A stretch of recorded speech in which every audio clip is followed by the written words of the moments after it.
उनको इस कार्य की प्रेरणा दी। उस कार्य के लिए एक समिति बनाई, उसमें पंडित खूबचंद जी, पंडित मक्खनलाल जी जैसे बड़े बड़े मूर्धन्य विद्वान थे, और सुमेरुचंद दिवाकर जी, और भी चंदुका का सराफ जैसे जो बड़े बड़े प्रतिष्ठित जनमान्य गणमान्य लोग थे। ऐसे सभी लोगों ने मिलकर के उसके लिए एक योजना बनाई, और फिर बड़े बड़े विद्वानों ने मूडबिद्री में जाकर के, कर्नाटका में मूडबिद्री में जाकर के वहां के भट्टारक जी से आग्रह करके, उनकी अनुमति लेकर के वे सारे ताड़पत्रीय ग्रंथ हस्तगत किए, प्राप्त किए, और आचार्य भगवान श्री शांति सागर जी महाराज के आशीर्वाद से, प्रेरणा और मार्गदर्शन से उन ग्रंथों को, ताड़पत्रीय ग्रंथों को ताम्र पत्र में उत्कीर्ण किया गया। तांबे के प्लेट होती है, तांबा धातु को पन्नों का रूप, पत्रों का रूप देकर के मशीन के माध्यम से, यंत्रों के माध्यम से वे सारे षटखंडागम, धवल, जय धवल, महाबंधक के जो टीका सूत्र थे, गाथा थे, और जो टीकाएं थी, उनको ताम्र पत्र पर उत्कीर्ण करके वो चिरकाल तक जयवंत रहेंगे, चिरकाल तक जीवंत रहेंगे। इस प्रकार का कार्य आचार्य महाराज और उनके सभी शिष्यों ने, उनके सभी भक्तों ने वह कार्य किया। आज फलटन के जिन मंदिर में वे सभी ग्रंथ सुरक्षित रूप से विद्यमान हैं। आज हम लोगों का कर्तव्य, हम लोगों का उत्तरदायित्व है कि जो भी जैन ग्रंथ है, जैन आगम है, उनकी सुरक्षा करना हमारा कर्तव्य है।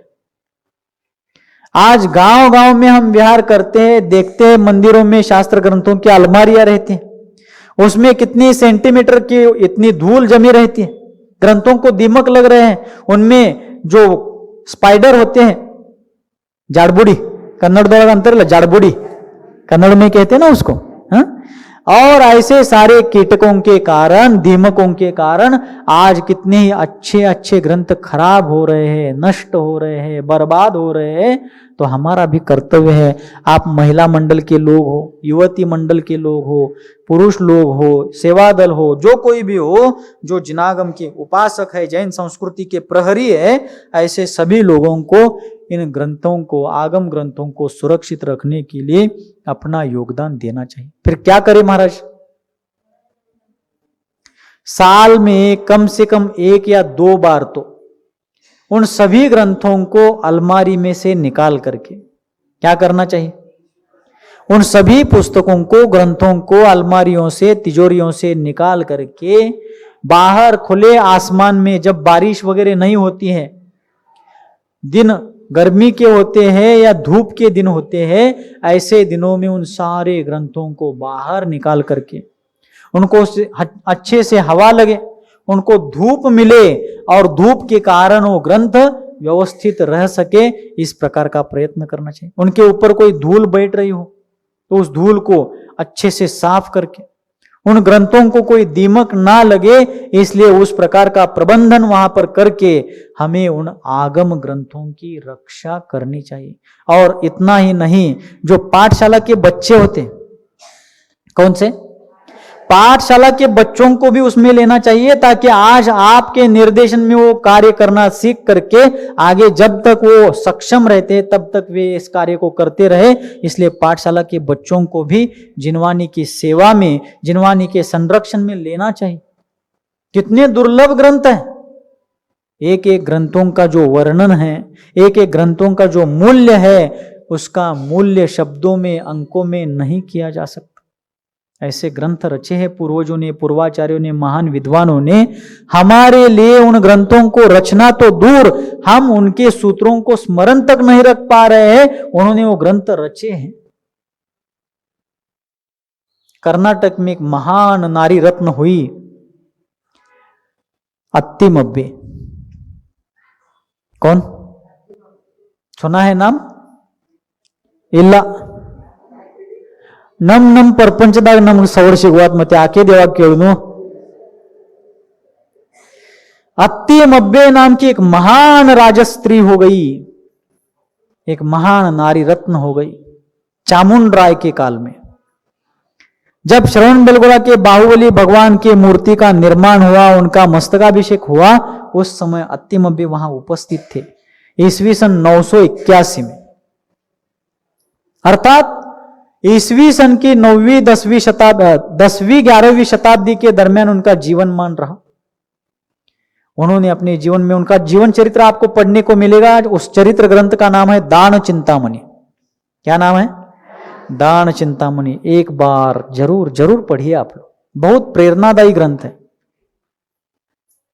कैसे कैसे पुण्यवान राज स्त्रियों ने भी धर्म कार्य किया, धर्म पुरुषार्थ, धर्म का संरक्षण और संवर्धन करने का कार्य किया, उससे जरूर प्रेरणा मिलेगी। उनके जीवन में वैधव्य कितनी जल्दी आ गया, उनके पति को युद्ध में किस छल कपट से मारा गया, उसके बाद भी उन्होंने धीरज ना खोते हुए अपने बेटे को व्यवस्थित कैसे धर्म मार्ग पर आगे बढ़ाया, अपनी सारी संपत्ति का उपयोग धर्म का संरक्षण और संवर्धन करने में किस प्रकार किया, दीन दुखियों के सहायता में उन्होंने अपने सारे द्रव्यों को किस प्रकार लगाया और अपने धन और जीवन को सार्थक किया। एक बार आप जरूर उस चरित्र ग्रंथ को पढ़िए। कौन सा ग्रंथ? दान चिंतामणि। कोथली में भी ग्रंथालय में मिल सकता है, कदाचित सांगली में भी आपको मिल सकता है, और प्रयास करेंगे तो मिल जाएगा वो ग्रंथ, लेकिन जरूर पढ़िए। बहुत बड़ा नहीं है, 200-250 पृष्ठ होंगे उसमें, जरूर पढ़िए। हिंदी में अनुवाद है, मराठी में भी करने का काम चल रहा था, लेकिन हिंदी मराठी कोई भी मिले, कन्नड़ जिनको आता हो तो कन्नड़ में भी उपलब्ध है, लेकिन आप जरूर उसको पढ़िए। कितने लोगों ने इस संस्कृति को, सिद्धांत को, आचार विचार को जीवंत रखने के लिए, सुरक्षित रखने के लिए अपने जीवन में जो जो कर सकते थे वो सब कुछ उन्होंने किया। तो हम इतना तो करें कि हमारे मंदिरों में जो अलमारियां है, शास्त्र ग्रंथ रखे हुए तिजोरियां है, उनको खोल करके उनके ग्रंथों को बाहर लेकर के उनके ऊपर जमी हुई धूल, उनको लगने वाली दीमक, इन सब से उन ग्रंथों का रक्षण करे और अगली पीढ़ी के हाथ में एक महान विरासत सौंपे। कर सकते हैं क्या? नहीं। आप हर दशहरा दिवाली पर अपने घर में झाड़ू पोछा लगाते, कहीं भी किसी भी कोने में किसी भी प्रकार का कचरा या गंदगी ना रहे, इसकी चिंता जरूर करते हैं। उसमें मेरा कोई ऑब्जेक्शन नहीं है, लेकिन ये अपना उससे भी बड़ा कर्तव्य है। कोई शास्त्र ग्रंथ जीर्ण हो रहा हो, उसको बाइंडिंग कराइए। किसी शास्त्र ग्रंथ के ऊपर कवर चढ़ाया नहीं गया हो, उसके ऊपर कवर चढ़ाइए। किसी भी प्रकार से वो ग्रंथ खराब ना हो पाए, इसकी चिंता करें। ये आप ही कर सकते, क्या हम करेंगे? हमारे पास क्या है करने के लिए? हाँ, आपको देने के लिए प्रेरणा है, इतना ही हमारे पास, लेकिन आप लोग जरूर कीजिए। आपके घर में जो बहुएं आई है, आपके घर में जो आपकी बेटियां हैं, आसपास पड़ोस के जो लोग हैं, हर किसी की सहायता लेकर उन सबको यहां तक ला करके आप शास्त्र की सेवा सुरक्षा कीजिए। शास्त्र का संरक्षण और शास्त्र दान और शास्त्र की सेवा का फल अपन सभी जानते हैं। कौंडेश ग्वाला ने लगी हुई आग जो जंगल को थी, उस जंगल की लगी हुई आग से एक पेड़ की खोल में रखा हुआ जो ग्रंथ उठा करके एक मुनिराज को दान किया। उस भव से मरने के बाद अगली ही पर्याय में वे कलिकाल सर्वज्ञ भगवान कुंद कुंद आचार्य बने। हम इस भव में कुंद कुंद नहीं बनेंगे, लेकिन आगामी भव में केवल ज्ञानी ही बन जाएंगे। क्या बन जाएंगे? अचिंत्य महात्म्य है, मैं मजाक नहीं कर रहा हूं, ये वास्तविक है। जिनवानी की सेवा और सुरक्षा ये साधारण कार्य नहीं है। दिखने के लिए अपन को लगता है क्या पुस्तक के ऊपर से हमने धूल हटा दी है, दीमक को हटा दिया है, दीमक म्हणजे वाळवी, इतना ही सो क्या है, ये क्या बड़ा काम है? बहुत बड़ा कार्य है। जिनवानी का विनय, जिनवानी की रक्षा, जिनवानी की सेवा, यह एक असाधारण पुण्य का कार्य है, इसलिए कार्य करें। दूसरी बात, अलमारियों को साफ किया, ग्रंथों को साफ किया, उनके ऊपर कवर लगा दिए, हो गया हमारा कार्य, हो गया जिनवानी का रक्षण का कार्य। ऐसा नहीं है। जिनवानी को पोंछ करके, कवर चढ़ा करके, बाइंडिंग करा करके सुरक्षित और स्वच्छ स्थान पर रखना ही पर्याप्त नहीं है। स्वयं जिनवानी का अध्ययन करके अज्ञानी जीवों तक जिनवानी को पहुंचाना, जैन तत्व ज्ञान का प्रचार प्रसार करना, यह जिनवानी की सबसे बड़ी सेवा है। क्यों पूछो? आज हमारे समाज में, जैन लोगों में मंदिर निर्माण की एक स्पर्धा लगी हुई है। क्या लगी है? मैं मंदिर निर्माण के विरोध में नहीं हूं, लेकिन आवश्यकता को देख करके कार्य होना चाहिए। जहां मंदिर है नहीं है, जैन लोगों को दर्शन का कोई भी प्रबंधन नहीं है, वहां जरूर मंदिर बनना चाहिए। लेकिन जहां पहले से ही मंदिर है, उस मंदिर को सुरक्षित रखा जाए, उसकी व्यवस्था, उसका मेंटेनेंस रखा जाए। नहीं तो एक मंदिर है लेकिन मेरा अहंकार पालने पोसने के लिए मैं उसी के सामने दूसरा मंदिर बना रहा हूं। धर्म प्रभावना के लिए, जिन भक्ति के लिए, स्वपर हित के लिए मैं मंदिर नहीं बना रहा हूं, बल्कि उस मंदिर के कारण मेरा नाम कैसे सुरक्षित रहे, मेरा नाम दशकों तक, सदियों तक कैसे याद रखा जाए, इसलिए मंदिर बनाया जा रहा। आज मंदिर के निर्माण की नहीं, मंदिर के निर्वाह की आवश्यकता है। मंदिर तो बहुत बन रहे हैं, लेकिन मंदिर में आने वाले लोग बढ़ रहे, क्या बोलो आप? बढ़ रहे। आज जरूरत किसकी है? सबसे पहले जरूरत है लोगों को मंदिर तक लाने की। सबसे पहले जरूरत है लोगों को धर्म का मर्म समझाने की। मंदिर आवश्यकता अनुसार बन जाए, बहुत अच्छी बात है, बड़े पुण्य का कार्य है, लेकिन आवश्यकता अनुसार। दूसरी बात, जैन लोग और जैन संस्कृति तभी तक अपने आचार विचारों को सुरक्षित रख सकते हैं जब तक जैन तत्वज्ञान जीवंत रहेगा, क्या नहीं? जैन धर्म के फॉलोअर्स, जैन धर्म के अनुयायी कैसे बढ़ेंगे? हमें किसी को मार मार के जबरदस्ती से धर्मांतरण करके हमें किसी को अपने धर्म की संख्या बढ़ाने की चिंता ही नहीं करनी, अपन को ऐसा करना ही नहीं अपन को। लेकिन जैन धर्म को, जैन सिद्धांत को, जैनत्व को फॉलो करने वाले फॉलोअर्स बढ़ेंगे कैसे?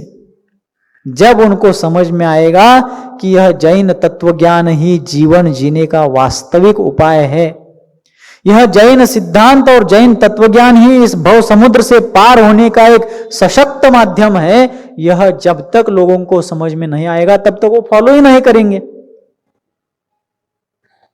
कैसे नहीं करेंगे, क्यों नहीं करेंगे, इसके बारे में अपन और भी विस्तार पूर्वक विचार करेंगे।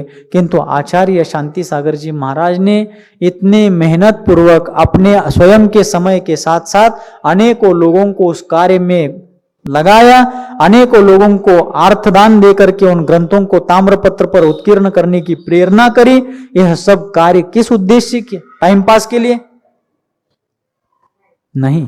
वे आगम ग्रंथ, वे सिद्धांत ग्रंथ शतकों तक, पंचम काल के अंत तक दीपक की तरह, दीपस्तंभ की तरह इस भीषण कलिकाल के अंधकार में सबको मोक्ष मार्ग का उजाला प्रदान करते रहे। इसलिए उन ग्रंथों का उन्होंने ताम्रपत्र पर उत्कीर्ण करने का कार्य कराया। फिर हमारा कर्तव्य क्या? जैन आगम की सुरक्षितता, जैन आगम का संरक्षण और संवर्धन कैसे किया जा सके, कैसे किया जा सकता है, इसके बारे में भी अपन विस्तार पूर्वक विचार करेंगे, लेकिन अगले सत्र में करेंगे, क्योंकि समय आज का रोज का अपना जितना है लगभग उतना हो गया है। अभिप्राय इतना है कि सबका उसमें योगदान होना चाहिए। क्या होना चाहिए? सभी लोग यदि एक मत से जिनवानी की सेवा और सुरक्षा में, संरक्षण और संवर्धन में योगदान देते हैं, तो आज टेक्नोलॉजी का जमाना है और टेक्नोलॉजी के माध्यम से एक सेकेंड में अपन दुनिया के कोने कोने तक जैन तत्वज्ञान का प्रचार प्रसार कर सकते हैं। लेकिन हमारे हृदय में उतना श्रद्धा, भक्ति का और प्रभावना का भाव होना चाहिए। आज हमें धर्म प्रभावना की चिंता नहीं है, हमें स्वयं की प्रभावना की चिंता है। अब इसमें मेरे वक्तव्य से कोई गलत अर्थ निकाले, कोई गलत फहमी कर ले, कोई मिसअंडरस्टैंडिंग कर ले, मेरा ना इलाज है। मैं अपनी व्यक्तिगत प्रभावना करना चाहता हूं। धर्म की प्रभावना कहीं हो रही है, नहीं हो रही, मुझे उससे कोई लेना देना नहीं है। आज लोकांना बरं बोलणारा माणूस चालतोय, पण वास्तविकतेच्या धर्तीवर उभा राहून खरं बोलणारा माणूस चालत, ये व्यक्तिगत कोनी घेऊ नये। व्यक्तिगत इस बात को कोई अपने ऊपर ना ले। ना मैं समडोली की चर्चा कर रहा हूं, ना किसी व्यक्ति की कर रहा हूं, ना सांगली की कर रहा हूं, ना जयसिंहपुर की कर रहा हूं, ना कोल्हापुर की कर रहा हूं, ना जबलपुर की कर रहा हूं, ना नागपुर की कर रहा हूं। कहीं की भी नहीं है, किसी एक समाज की, किसी एक नगर की, किसी एक गांव की या किसी एक व्यक्ति की चर्चा नहीं है, ये जनरली चर्चा है। और हर कोई ऐसा ही है ऐसा भी मुझे नहीं कहना है। लेकिन आज जो कुछ भी धर्म प्रभावना के नाम पर मैं कर रहा हूं उसमें सबसे पहला प्राधान्य मेरा रहता है कि मेरी प्रभावना होनी चाहिए। लेकिन ये उचित नहीं है। उसमें ना अपना हित है, ना समाज का हित है, ना संस्कृति का हित है, ना देश का हित है, ना और किसी का हित है। अपने अंतरंग की श्रद्धा भक्ति पूर्वक हम जिनवानी की सेवा आराधना, हम जिन धर्म की प्रभावना का कार्य करते रहे उसमें पुण्य प्रताप से अपने आप यश कीर्ति फैलती जाती है। और कितनी भी फैल गई तो भी एक दिन मिटने वाली है। कहां गए चक्री जिन जीता भरत खंड सारा, ये पंक्तियां हम ही कहते हैं और हम ही उसके पीछे पड़ते हैं। इसलिए हम जिनवानी की सेवा आराधना करें, जिनवानी का वास्तव में प्रचार प्रसार करें। अपना व्यक्तिगत प्रचार प्रसार हो जाएगा वो, और कितना भी होगा तो मिटने ही वाला है अंततोगत्वा। कितने तीर्थंकर हो गए जैन धर्म में बताइए।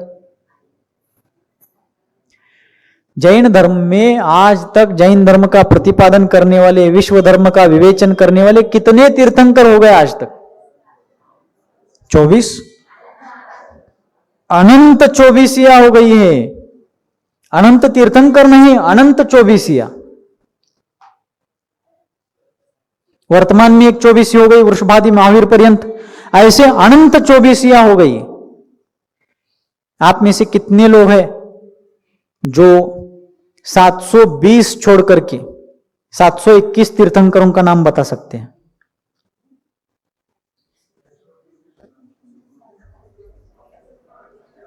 हे निकाय काढला नवीनच महाराज। 720 कैसे? 30-24 5 भरत क्षेत्र, 5 ऐरावत क्षेत्र, कितने क्षेत्र हो गए? 10 क्षेत्र हो गए, बराबर। भूतकाल, वर्तमान काल, भविष्य काल, काल कितने हो गए? कितने? 3 काल हो गए। 10 को 3 से गुना किया, कितने हो गए? 30 हो गए। 30 क्षेत्र 30 हो गए। 10 क्षेत्र और 3 काल, 10 को 3 से गुना करने पर कितने हो गए? 30 हो गए। और ऐसे 30-24 नहीं समझ में आ गए? ये भरत क्षेत्र है, यहां ध्यान दीजिए। अब अपन जिस भरत क्षेत्र में, जम्बू द्वीप के भरत क्षेत्र में अपन, बराबर। धातकी खंड में 2 भरत क्षेत्र है और पुष्करार्ध द्वीप में 2 भरत क्षेत्र है। ऐसे 5 भरत क्षेत्र। जम्बू द्वीप का एक ऐरावत क्षेत्र है, धातकी खंड का, घातकी नहीं धातकी। बहुत से लोग घातकी घातकी घातकी, हाँ, धातकी। धातकी खंड के 2 भरत क्षेत्र और पुष्करार्ध के 2 भरत क्षेत्र, 5 भरत और 5 ऐरावत हो। कुछ घोटाला हो गए।